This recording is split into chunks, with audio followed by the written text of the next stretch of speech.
Hey everybody, before we begin, just a warning. I have allergies right now. My nose is stuffed up.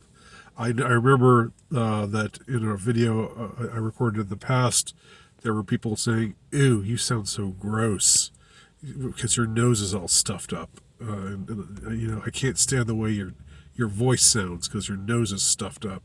I mean, if that's you, then vamoose, problem solved.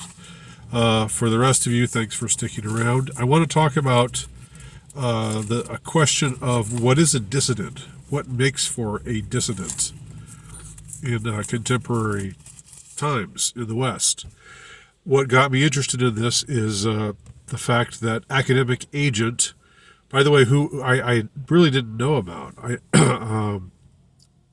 I hadn't ever heard anything of his, and was mostly, I think, unaware of him until I checked my analytics the other day, and just there was a list of the other channels that people who listen to my channel also listen to, and Academic Agent was number one. And I thought, well, I better check this guy out, see what he's got to offer. He recorded a video, as I said, about 10 months ago, maybe close to a year. It says 10 months ago on YouTube, but who knows? Sometimes there's a little bit of a lag between what they say and the actual amount of time that this video was recorded. But it was recorded in any case somewhere around a year ago, and in it he considers the question, what is a dissident, or how many dissidents are there in the Western world? And he has all these criteria. He has all these checkpoints, or these checkoffs, where you if you can put a check in the blank there, then that somewhat qualifies you as a dissident in his eyes. But for him, he was going for what he thought was a very strict definition of dissidence. And so he went down the line from things like supported Brexit, supported Trump, was against BLM, is against woke, and he was saying for all of those things, that the people who were originally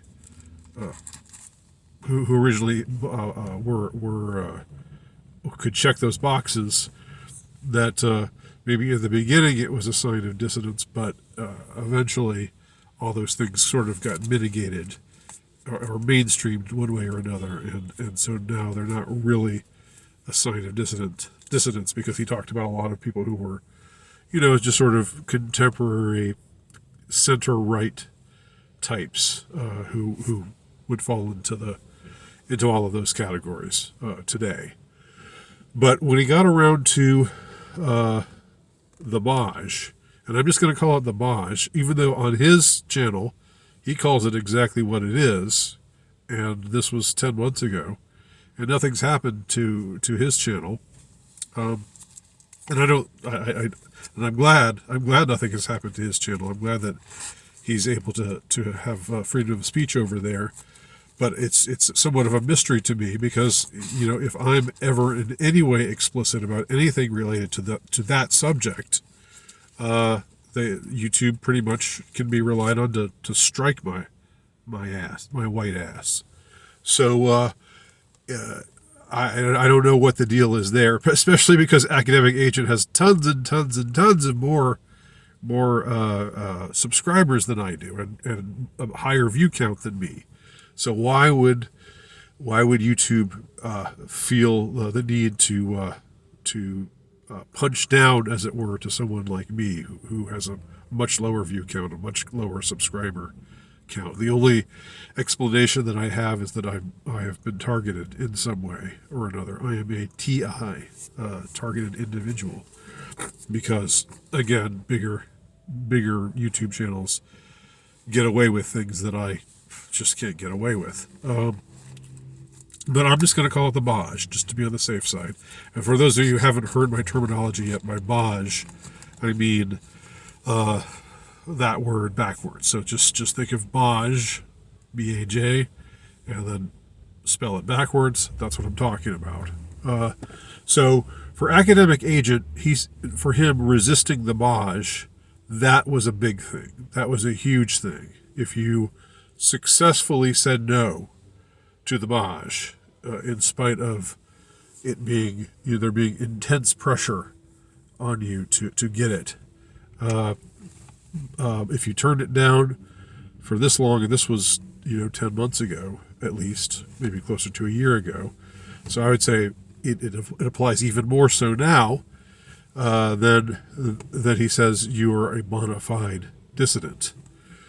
However, he sort of goes back on that a little, because he says now we've got this Ukraine thing. The Russia's invasion of Ukraine had just happened not long ago when he did his video, and he was surprised and chagrined, disappointed to see people who could be counted on to be fairly based, small shop owners in rural areas of England. Of course, he comes out of England, out of the UK, and other sort of more conservative leaning types, putting up their Ukrainian flags, and that being pro-Ukraine, or I don't even think it's being pro-Ukraine. I think it's being pro-NATO, and supporting the NATO puppet state that Ukraine represents to NATO. But anyway, that for a lot of people, the Ukraine thing became a cause célèbre for some who are on the center right, and some who would even call themselves conservative. And so he was kind of raising this issue of, if you're against the Baj, and you have successfully held out against the Baj, and I would say more than just the Baj. I would say if you held out against the intense social pressure and the intense propaganda to I don't know, obey the rules and take them seriously, and get on other people's cases if they're not standing 6 feet apart, if they only have the muzzle over their mouth and not over their mouth and nose as well, and all those little those crazy little microaggressions, I think it'd be safe to call them, ironically, that were around during that period. If you were somebody who just was defiant to all of that, and then on top of all of that refused the Baj, then I think that does show that you've got some gumption. You outlasted them, and you did not allow them to get to you, even with all of their threats, which were worse in some places than in others. but in any case, I agree with him. I agree with AA that was a huge thing. But I don't. I think that with the question of Ukraine, it gets a little bit more iffy. There's a certain ambiguity there, and I think there's an ambiguity hovering over all of this question of what is a dissident. I would say that people in Eastern European states who are anti-Russia, it's an entirely different set of circumstances over there. A place like Poland, a nation that is very based in many, many ways, especially from a Western perspective, extremely Catholic, extremely religious. By the standards of the West, you can always find exceptions. Not inclined to accept mass immigration, and so forth, but they're also very strongly, opposed to Russia for historical reasons, because they've been invaded by them a few times. So I think it's, I think one has to be one has to have a somewhat elastic definition of dissidence in certain ways, And I would say that for me, I think a litmus test. I agree with academic agent that a good litmus test was the Bosch campaign and the scamdemic, and everything that went along with it, all the accoutrement of that campaign, that psyop that they launched against the populations of the West, really against the populations of the world. Let's be honest, because it was everywhere. But that was really the big test, I believe. So I would tend to cut people some slack, especially if they're in Eastern Europe. But even if they're elsewhere in the West, and they just sort of think, that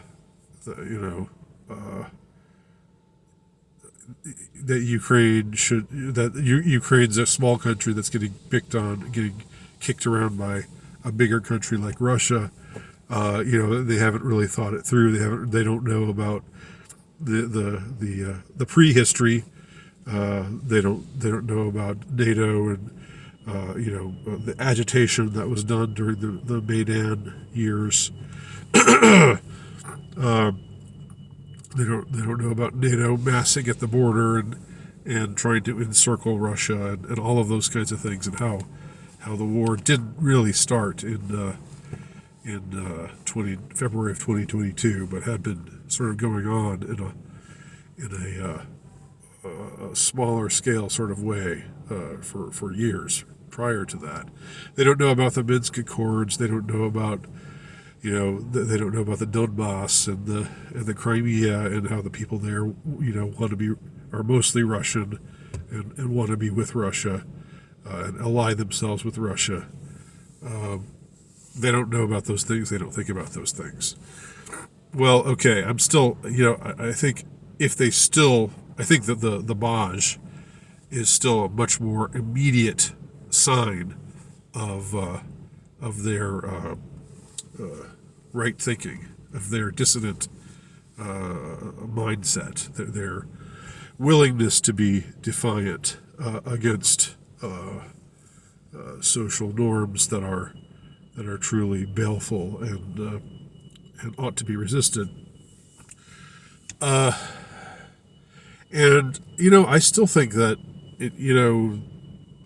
opposing woke that's still counts for something. You can still get in a lot of trouble for opposing woke. You can still get in trouble for criticizing BLM, which is outrageous, because the BLM is clearly an organization that is intellectually and morally bankrupt. So I would argue for a much more elastic definition of dissident. And I would say, even if you got Baj, say you did it once, because you wanted it to be, you thought, well, I don't really like this, but let me get this done, and then we'll return to normal again. And after you got it, you realized that you'd made a mistake, that you were putting your trust in a medical establishment that has lied to us time and time and time again. Then AA would say, nope, you can't come back in the club. You've been poisoned by the Baj since you took it, so you're not with us anymore. I'm a lot more forgiving than that. I think we all make mistakes. We all do things that go against our better judgment. And so I'm really not inclined to be so hardcore about people who messed up on that score, as long as they now know where they stand. But I am willing to draw a very a very bright line between true dissidents and those, including those on the alt-right, or the dissident right, who are supposed to be on the dissident right, who were saying that it's just, it's just stupid and gay to be it's just such a boomer thing to be a dissident, to be demonstrating for the economy to be opened up again. And I know that there were people like that, people who chose the wrong side. They chose the side of tyranny and oppression. I have, and unless they had a come to Jesus moment and admitted they were wrong, they're not with me. I'm not with them. Okay. They can just get the hell out. They don't count as dissidents at all, because when the chips were down, when we needed dissidents, when we needed the dissident spirit the most, they just said, "Oh, that's just for boomers," and they dismissed it, and they were rather obnoxiously condescending about it in ways that I just can't fathom. If you fancy yourself a dissident, but you're willing to go along with this phony psyops campaign, this scamdemic, if that was your bag, if that was your thing, and you never changed on it, then as far as I'm concerned, you're not on my team, and you're not a dissident. And we can still live in the world together, because I have family who were very pro lockdown, very pro Maj, and while I don't like those things about them, they were family, and I didn't kick them out of I didn't refuse to associate with them anymore. And thankfully, at least in my family, even they, despite our strong disagreements, they didn't kick me out, which I know happened with many other families. I know, because I have heard all the anecdotal stuff about people not getting invited to weddings, people not getting invited to Thanksgiving dinner because they hadn't been Majed. Just terrible stuff. Just parents doing this to their grown children. Sisters doing this to brothers doing this to sisters, friends doing it to other friends. Thankfully, I thank God that even though not everybody in my life was as hardcore about this as I was, that I was never given that kind of treatment, and I was never disinvited from anything. At one point, I was strongly encouraged to get the Maj, but when I didn't, it wasn't a big deal. It ended up being okay. So that's my story. I think I'm lucky in that regard. There was more tolerance shown for me than was shown for many, and more tolerance shown for me than really was being recommended by our overlords in the government and in the media. Remember old Joe? We're losing patience with you. We're losing patience. Our patience is wearing thin. Yeah, like I care. So those are just a few thoughts about dissidents, what makes for a dissident. I'll link to AA's video because it's interesting in itself to watch. But it provoked this notion in my head. How do you define dissidents? So if you have any thoughts, leave them below. Thanks for watching.